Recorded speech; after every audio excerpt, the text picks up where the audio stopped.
नमस्कार, मी राहुल फाटे तुमचं परत एकदा मनपूर्वक स्वागत करतो. रूपदा या कार्यक्रमात आज आपण बोलतो आहोत सायंटिफिक कोम्बिंग या विषयावरती. सायंटिफिक कोम्बिंग म्हणत असताना मी कोम्बिंग या किंवा केस विंचरण्याच्या प्रक्रियेला सायंटिफिक शब्द का जोडला आहे हे मी तुम्हाला नंतर सांगणार आहे. पण कोम्बिंगचं नेमकं महत्त्व काय किंवा केस विंचरायचे कशासाठी याविषयी खूपच महत्त्वाचं मला तुम्हाला सांगायचं आहे. कारण मागच्या वेळेला मी तुम्हाला सांगितलं होतं की कुठलेही कॉस्मेटिक्स न वापरता तुम्हाला केस कसे सुंदर करता येतील आणि जर केस सर्वार्थानं खरोखर सुंदर करायचे असतील तर त्यासाठी एकमात्र पर्याय म्हणजे सायंटिफिक कोम्बिंग. खूपदा असं होतं की आमच्याकडे ट्रीटमेंटसाठी महिला येतात आणि आल्यानंतर त्यांची समस्या अशी असते की सर खूपच केस गळत आहेत. खूप म्हणजे किती तर केसांमध्ये कंगवा घातल्यानंतर कंगव्यात भरभरून केस येतात आणि असं वाटतं की आता टक्कल पडायला लागेल केस गळून गळून म्हणून.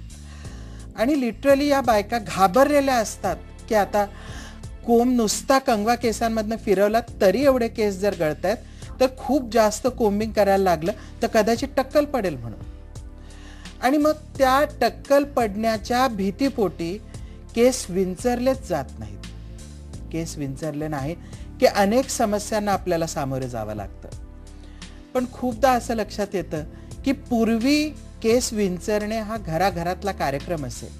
आई किंवा मोठी बहीण घरच्या सगळ्या मुलींना घेऊन दर आठवड्याला केस विंचरण्याचा एक शास्त्रसंगत कार्यक्रम चालत असे. म्हणजे केस धुवून झाले, न्हाणी झाली की केसांना तेल लावून, केस वाळल्यानंतर केसांना तेल लावून मस्त केस विंचरून काढले जात. आता असे कार्यक्रम दिसेनासे झालेत कारण केस कापण्याचं प्रमाण वाढलेलं आहे आणि दुसरं म्हणजे केस विंचरण्याची प्रक्रिया खूप महत्त्वाची आहे हेच लोक विसरत चाललेत. म्हणून लक्षात घ्या की ज्या वेळेला कोम्बिंग प्रॉपर होत नाही त्यावेळेला केस खराब होत जातात. याची कारणंही मी सांगतो. परंतु खूपदा असं सांगितलं जातं की शॅम्पू खराब आहे, कंडिशनर खराब आहे किंवा शॅम्पू सूट होत नाही, आमचे केस ओव्हर ड्राय झालेले आहेत, शॅम्पू खराब आहे. अशा ज्या तक्रारी कॉस्मेटिक्सबद्दल केल्या जातात त्याबद्दल मला सांगावंसं वाटतं की या कॉस्मेटिक तक्रारी थांबवून कुठेतरी आपण किती सायंटिफिकली कोम्बिंग करतो आहोत, केस किती आणि कसे विंचरतो आहोत याकडे लक्ष दिलं तर मला वाटतं निश्चितच आपल्याला केस सुधारता येतील. मग हे सायंटिफिक कोम्बिंग म्हणजे काय? सायंटिफिक कोम्बिंग म्हणजे प्रॉपर कंगव्याचा वापर करून शास्त्रशुद्ध पद्धतीने केलेलं कोम्बिंग. पण या विषयाकडे बघताना जर आपण सर्वसाधारणपणे कंगवा कसा वापरला जातो हे पाहिलं तर असं लक्षात येईल की सहसा कंगव्याचा वापर कमी होत चाललेला आहे आणि हेअर ब्रशेस जास्त प्रमाणात वापरले जायला लागले. ब्रशेसचा वापर करायला लागल्यापासून ब्रश वरच्यावर फिरवला जातो आणि ब्रशचे दाते स्कॅल्पला घासून जात नाहीत. त्याच वेळेला जर आपण कंगवा जेव्हा वापरतो तेव्हा कंगव्याचे दाते बरोबर स्कॅल्पला घासून व्यवस्थित कोम्बिंग केलं जातं. हा सगळ्यात पहिला आणि महत्त्वाचा मुद्दा झाला.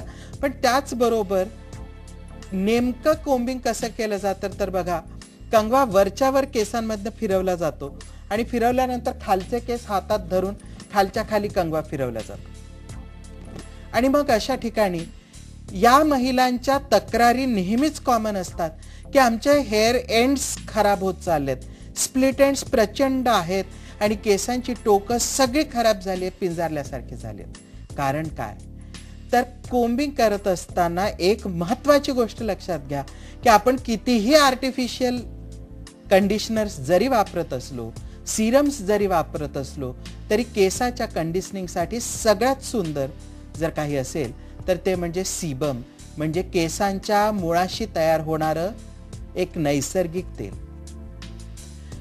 हे सीबम जेव्हा आपण कंगवा केसांमधनं फिरवतो त्यावेळेला कंगव्याच्या दात्यांबरोबर संपूर्ण केसांवर स्प्रेड होत असतं.